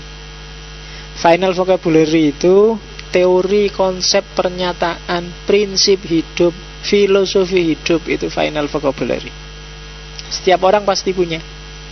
Kalau ada orang ngomong setiap orang filosof, kalau di bahasanya Rorty, setiap orang pasti punya final vocabularies. Kamu punya seperangkat teori, seperangkat prinsip yang kamu anggap pasti benar ini, nggak mungkin salah. Itu final vocabulary. Kalau zaman dulu, final vocabulary ini didukung oleh fondasi-fondasi metafisik, konsep-konsep besar, sehingga dianggap pasti benar.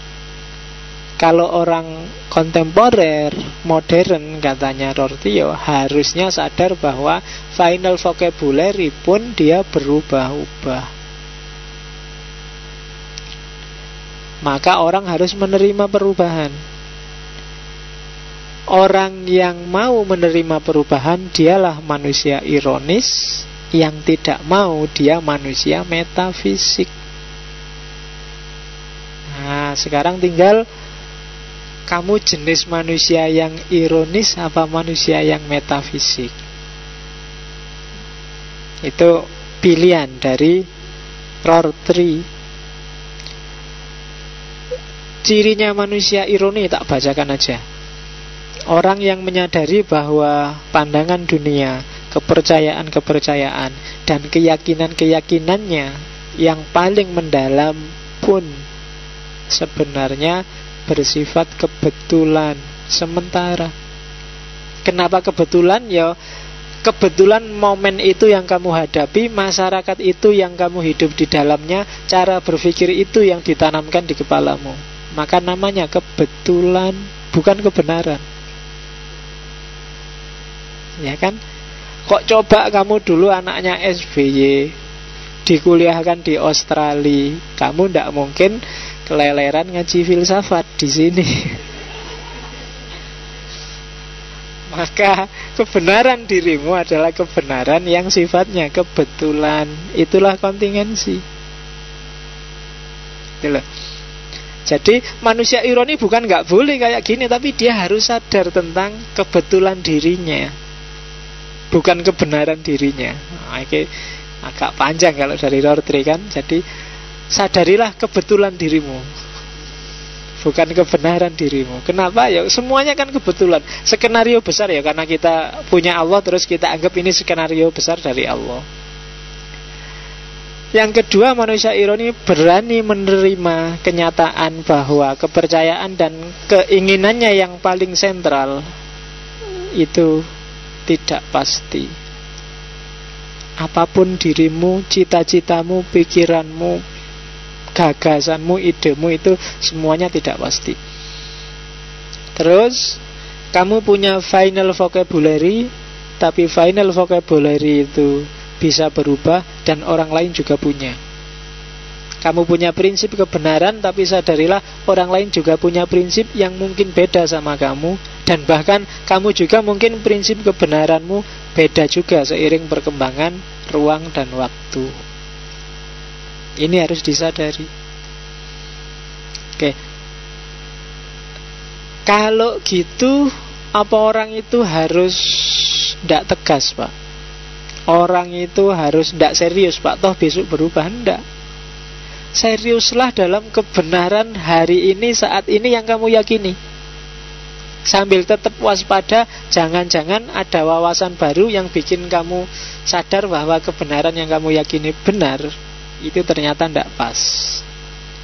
Tetap harus serius. Jadi mahasiswa yang serius, NU yang serius, Muhammadiyah yang serius. Jangan nggak serius, tapi tetap terbuka. Itulah manusia ironi.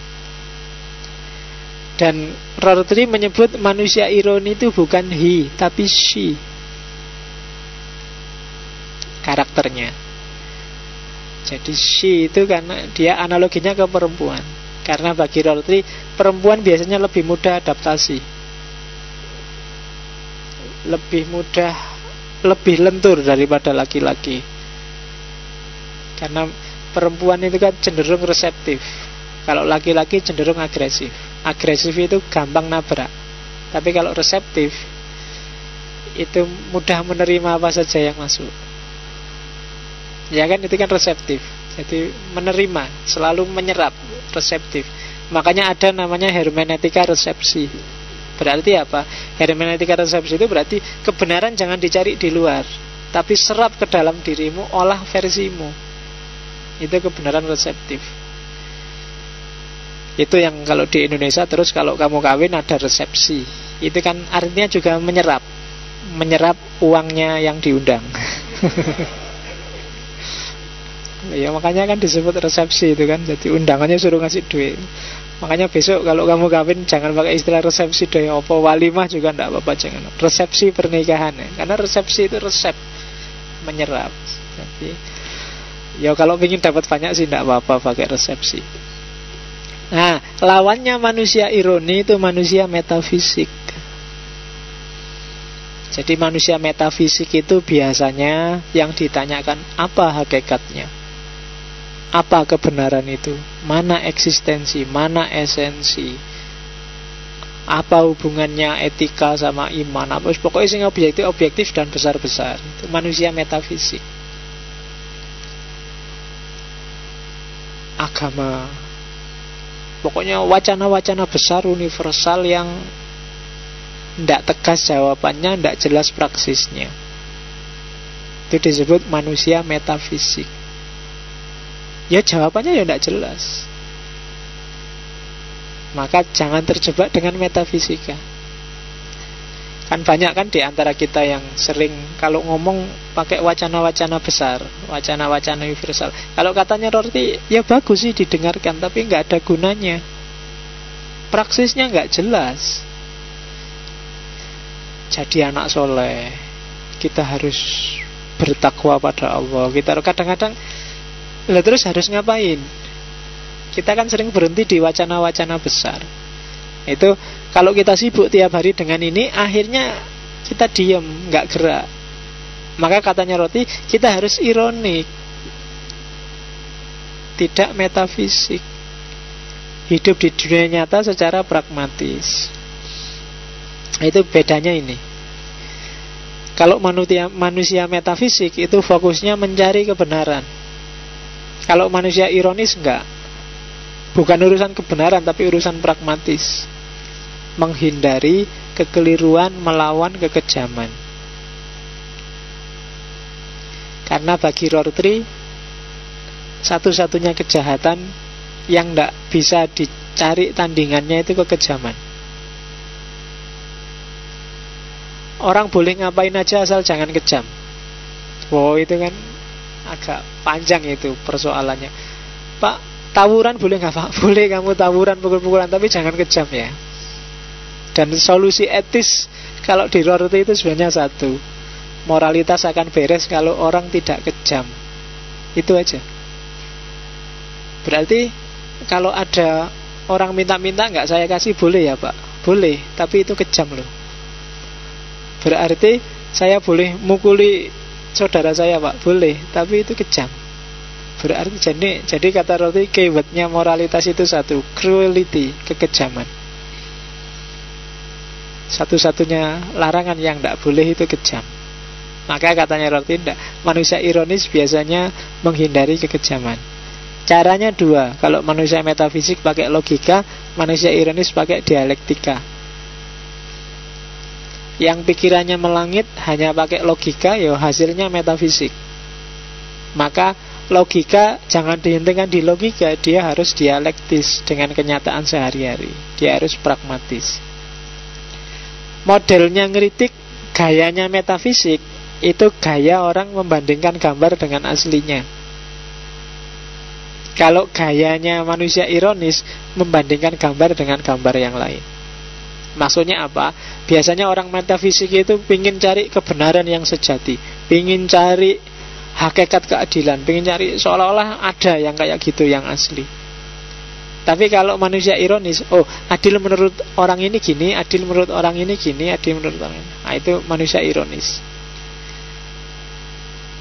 Terus bahasa, kalau manusia metafisik sifatnya realis. Gajah ya binatang berkaki empat, punya belalai. Kalau itu manusia metafisik. Kalau manusia ironis, nominalis. Gajah itu ya definisinya sesuai tujuan orang yang mendefinisikan gajah. Konotasi orang yang mendefinisikan gajah itu nominalis. Ngaji kok filsafat, itu kan secara realis mungkin tidak nyambung, tapi secara nominalis sangat nyambung. Itu nominalis. Kemudian etik, kalau manusia metafisik, etikanya berdasarkan prinsip-prinsip universal. Kalau manusia ironis, solidaritas, prinsip-prinsip yang disepakati bersama. Itu bedanya. Oke. Dari situlah nanti Rorty menggagas ide namanya romantic liberalism. Liberalisme yang romantis. Liberal tapi romantis. Susah itu kombinasinya.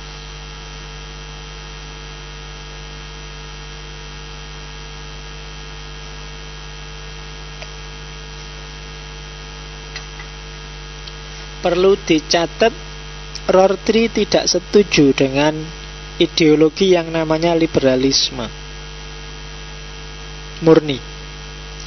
Dia setuju democratic liberalism, tapi liberalisme saja, isme yang beku dengan jargonnya kebebasan manusia, itu dia tidak setuju. Kenapa? Karena begitu dia digagas bahwa hakikat manusia adalah kebebasannya, terus rumusan sosial, politik, individu, psikologi dirumuskan dengan dasar ini fondasionalis. Manusia itu bebas, tapi kebebasan sendiri bukan fondasi. Karena ekspresi dari kebebasan itu hakikatnya bukan sakarepmu dhewe, tapi mana yang disepakati oleh masyarakatmu. Makanya dia lebih setuju secara politik terhadap demokrasi liberal. Jadi liberal sih bebas, tapi sifatnya demokratis. Kalau demokratis kan berdasarkan kesepakatan, kemufakatan suara terbanyak. Jadi secara sosial dia tidak setuju negara liberal, tapi setuju negara yang demokrat liberal. Saya tidak tahu demokrat di Indonesia itu demokrat liberal atau demokrat. Kalau di Indonesia itu namanya beda-beda, tapi isinya podo. Cariin apa bedane demokrat karo Golkar karo PDI karo itu. Kayak-kayaknya beda tapi jan-jane podo. Itu Indonesia. Ya ADART-nya sama. Prinsip visi tersembunyinya sama. Mencari keuntungan yang sebesar-besarnya dengan usaha yang sekecil-kecilnya, dan sangat ekonomis. Romantic liberalism itu adalah satu masyarakat yang manusia-manusianya adalah manusia ironi secara individual, dan secara sosial adalah masyarakat yang solider, bukan masyarakat yang soliter. Kalau soliter itu penyendiri, kalau solider itu komunal.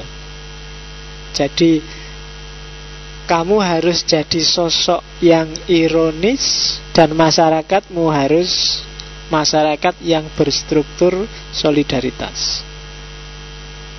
Itulah ideal yang diimpikan oleh Rorty. Masyarakat yang solider itu apa sih? Masyarakat yang bisa membedakan antara yang publik dengan yang privat. Masyarakat yang ngerti ranah, tidak dicampur. Ini urusanku, ini urusan bersama. Cirinya itu. Ranah privat itu misalnya baca buku agar wawasanku luas dan aku jadi tidak sadis, tidak kejam. Itu privat. Tapi aku ingin baca buku, wawasanku luas, biar nanti jadi orang yang bebas, yang otonom, yang bermanfaat buat masyarakat. Itu ranah publik. Dan hidupmu harus pintar membaca beda ini. Mana ranah privat, mana ranah publik, mana pengembangan diri, mana pengabdian diri. Harus jalan bareng-bareng. Jangan ditunggu, Pak, sekarang saya mahasiswa, Pak, fokusnya pengembangan saja. Enggak. Meskipun kamu mahasiswa, kan kamu sudah isi sesuatu. Ya isimu kembangkan demi solidaritas bersama, untuk kepentingan sosial. Harus ada sisi pengabdiannya. Dan dua hal itu tidak terpisah. Tridharmanya perguruan tinggi itu bagi saya, yang pertama, yang pendidikan itu maksudnya apa? Wawasanmu harus luas, termasuk penelitian. Dan yang terakhir pengabdian. Penelitian ini kan dalam rangka pengembangan diri maupun pengembangan keilmuan. Dan yang ketiga pengabdian. Nggak ada pengabdian, nggak ada gunanya ilmumu. Nggak pragmatis. Lah ilmu saya filsafat, Pak, gunanya apa? Ya, banyak. Justru filsafat itu bisa macam-macam. Apalagi yang tidak filsafat. Filsafat itu kan ilmu langit. Ya bawalah yang langit itu ke bumi, ya kan, pakai bahasa-bahasa bumi. Yang bikin filsafat mengerikan bagimu kan selama ini karena kamu merasa dia sangat langit. Oh, filsafat itu sangat bumi. Para filosof itu ngomong hidup kita sehari-hari, hidup mereka sehari-hari. Dia tidak merekayasa kenyataan. Beda sama biologi, sama fisika. Kalau mau pengembangan kan bikin rekayasa. Kalau filsafat itu enggak. Wis ditonton apa anane terus dijelaskan. Cuma itu aja. Kalau kamu pening baca pikiran-pikiran mereka, yo nonton dewe, dijelaskan sendiri. Pakai bahasamu. Pinjem istilah mereka tidak apa-apa. Kan gitu aja. Pak, ideanya Plato, wis gampang. Ya wis gagasan yang pakai dirimu sendiri lah.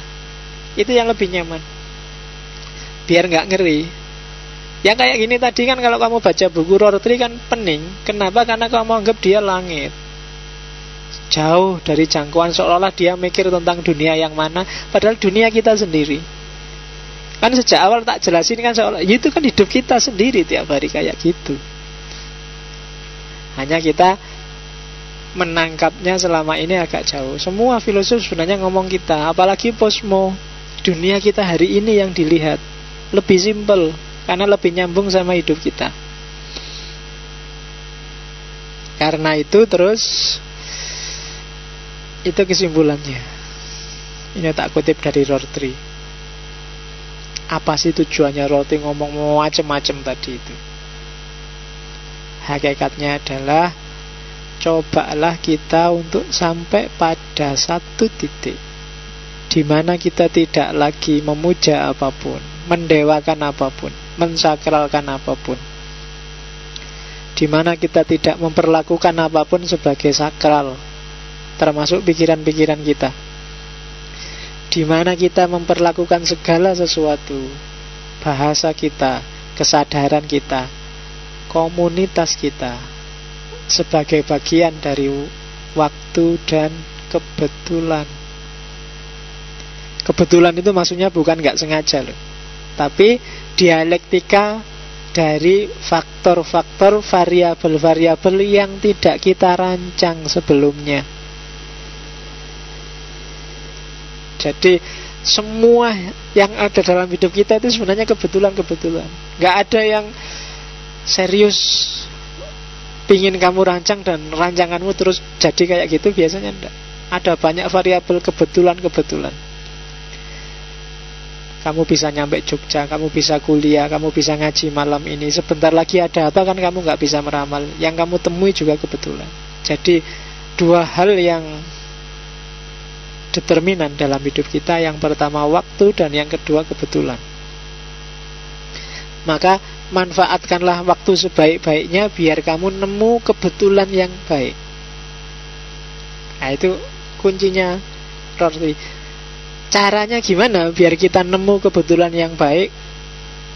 Jangan mandek, perluas wawasan terus. Kita harus progresif, wawasannya tambah, perilaku yang baiknya tambah, kemudian isi kepala, isi hatimu, isi terus. Maka dinamikamu dinamika ke arah yang positif.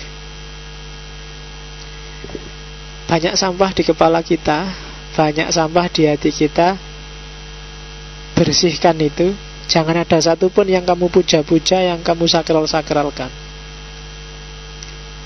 Makanya kata-katanya Rolti itu, kenapa sih semuanya kontingen? Jangan sampai kayak katanya Arkun, kita terjebak pada takdisul afkar ad-diniyah, yang kalau dalam agama yang kita sakralkan sebenarnya pemikiran kita. Agama itu sakral, tapi ternyata yang kita sakralkan bukan agama, tapi pikiran kita tentang agama, pemahaman kita terhadap agama. Sehingga kalau ada orang ngeritik itu, kita anggap dia ngeritik agama, kita anggap karena agama dari Allah, terus kita anggap dia melecehkan Allah. Padahal mungkin enggak. Yang dikritik pikiranmu, gagasanmu. Dan itu yang terjadi hari ini. Maka bersihkan pikiran, nambah wawasan, manfaatkan waktu sebaik-baiknya, maka kita akan ketemu kebetulan-kebetulan yang benar, kebenaran-kebenaran yang betul. Nah, kebalikannya kan gitu. Itu yang disasar oleh Rorty. Jadi harus pragmatis, harus kontingen. Dan kita dengan dasar dua ini, kita akan jadi manusia yang ironi. Oke, Rorty sudah. Ada pertanyaan?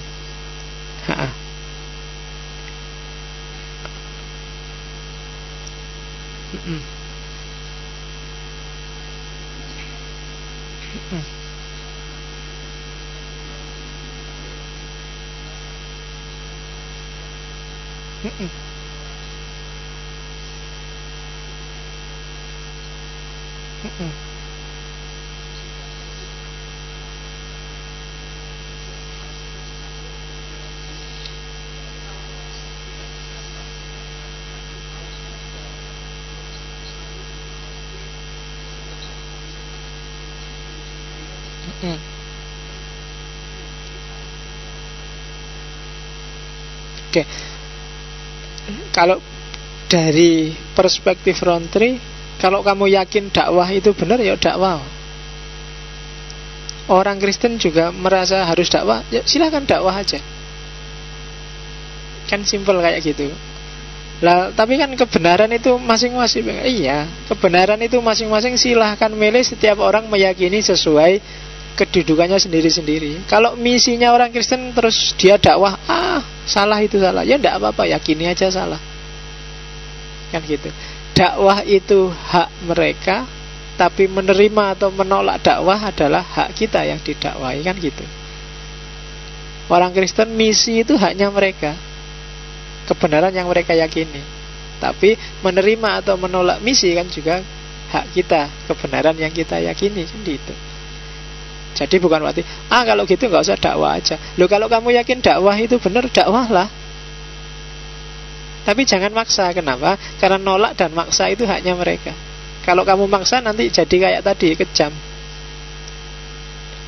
Orang nggak mau masuk Islam ya sudah.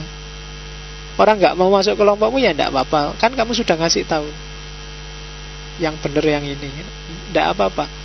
Jadi dakwah sebagai kebenaran yang kamu yakini. Loh, kalau ada terus didakwai terus ikut, ya enggak apa-apa. Kalau dia nerima ya berarti pilihannya dia. Dan orang enggak boleh maksa-maksa, enggak boleh apalagi dengan kejam melakukan kekerasan pada orang untuk biar orang ikut dakwahnya. Itu yang enggak boleh. Oke. Gitu ya, Mas. Dai sampean.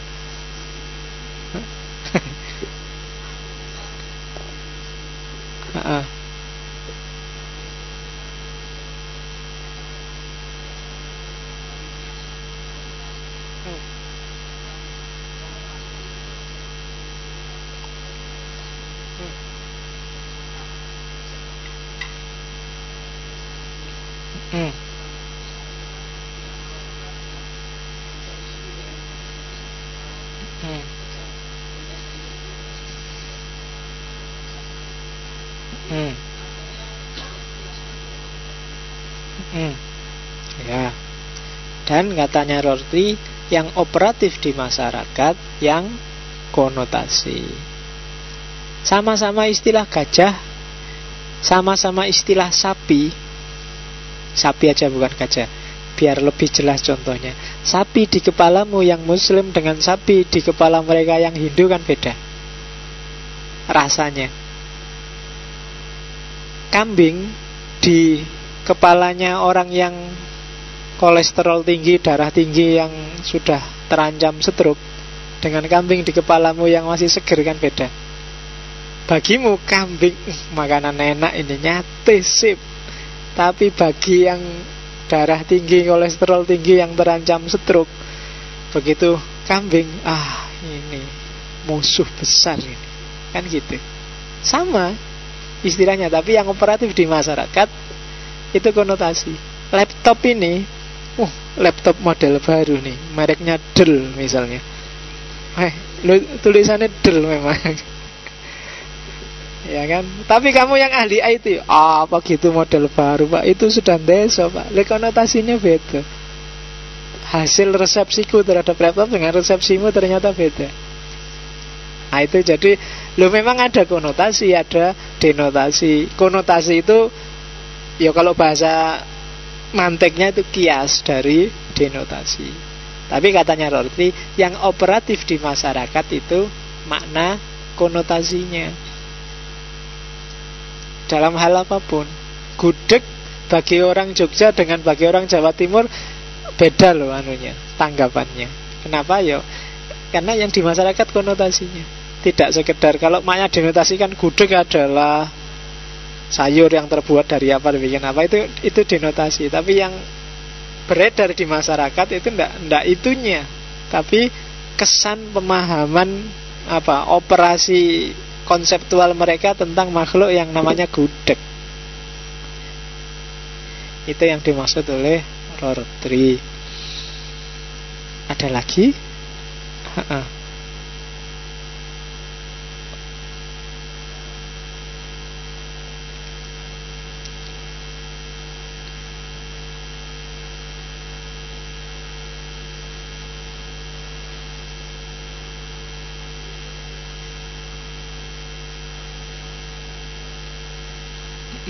Ya, Rorty tidak pernah mengarah-arahkan pikiran ini ke wilayah ketuhanan. Cuma yo bisalah kita tarik-tarik ke sana. Karena mungkin rotary agak jauh dari agama, sementara kita tiap hari bergumul dengan agama. Tapi modus berpikir orang biasanya ya mirip-mirip aja. Berhadapan dengan agama itu kan sebenarnya berhadapan dengan otoritas yang kita posisikan lebih di atas kita. Dan itu aja. Dan tidak ada dari sisi ini, mungkin orang yang beragama pun ada ke otoritas yang dia letakkan lebih dari dia. Maka bisa aja ini kita tarik-tarik ke agama. Misalnya kita ngomong itu kan memang tak terjemahkan sebagai sesuatu yang kudus, maksudnya sesuatu yang sakral. Kita posisikan kayak agama, kayak Tuhan. Orang yang paling sekuler, orang yang paling ateis pun kan ada yang dia sakralkan. Bahkan kita yang punya Tuhan pun kadang-kadang kan mensakralkan yang selain Tuhan. Ada yang mensakralkan uang, ada yang mensakralkan jabatan, ada yang mensakralkan mobil, ada yang mensakralkan. Nah, itu kan namanya ada yang dia sakralkan. Dari sisi ini orang ateis pun juga punya yang kayak gitu. Itu kan sehingga di Islam itu sangat diwanti-wanti, hati-hati loh, jangan menduakan Allah, karena manusia punya kecenderungan mensakralkan sesuatu. Nah, oleh Rorty, ayo kita belajar yang dalam, sedalam-dalamnya, seluas-luasnya wawasan kita, sampai pada titik tidak ada lagi yang kita tinggi-tinggikan, yang kita puja-puja, kita anggap pasti sebagai kebenaran yang tidak berubah. Karena semakin orang luas wawasannya kan semakin dia tidak gampang terjebak oleh sakralitas. Semakin kamu ngerti, oh ini sementara, oh ini tidak pasti, oh itu ternyata rahasianya gini, itu kan kamu semakin gak mensakralkan. Tapi semakin kamu gak paham, semakin kamu gak ngerti, kan semakin mensakralkan. Punya laptop aja, kalau kamu gak ngerti laptop, kan sangat kamu sakralkan. Temennya makin, jangan dipegang-pegang, nanti kalau error gimana, mau kan gitu. Dia sangat sakral, nutup aja hati-hati pelan. Tapi yang ngerti laptop, ngerti punya wawasan tentang laptop, ya santai aja, diotak-atik, ditutup biasa aja, bahkan dibongkar-bongkar bisa aja. Tapi yang nggak ngerti, dia jadi sakral, disenggol temennya, dipejat-pejat, hati-hati loh, itu mahal lah, kan gitu. Nah, maka Rorty, ayo belajar sedalam-dalamnya sampai nggak ada lagi yang bisa kita sakral-sakralkan, karena kita sadar hakikatnya yang sementara. Nah, itu nilai religius dari kutipan Rorty ini, makanya tak ambil di sini. Meskipun dari mulutnya Rorty, tapi kalau di situ terkandung hikmah, kan lumayan kita ambil. Kan saya selalu bilang gitu, kita jelajah kemana-mana, kita ambili satu-satu hikmah dari mulutnya orang-orang besar di dunia ini, termasuk yang dari Amerika. Meskipun mungkin ada yang tidak suka Amerika, tidak apa-apa. Seperti tak bilang di awal, asal jangan benci Amerika, kan gitu aja. Tidak setuju Amerika, tidak apa-apa. Menolak Amerika, tidak apa-apa. Tapi kalau sudah benci, yang rusak bukan Amerikanya, tapi dirimu sendiri. Oke, sudah ya, sudah jam 10. Minggu depan kita akan ketemu dengan Derrida. Saya tidak tahu sampai tokoh keberapa pusmus. Yang penting sampai aku bosen pusmu ya. Ya, ukurannya aku lah. Gelem ra gelem ya ora apa-apa. Kalau kamu bosen kan enak, kamu tinggal tidak usah masuk. Kalau saya bosen ya tak ganti temanya, gitu aja kan. Oke, saya akhiri sekian. Wallahul muwaffiq, wallahu a'lam bishawab. Wassalamualaikum warahmatullahi wabarakatuh.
HP. Harus dipateni ya, butuh dipejai.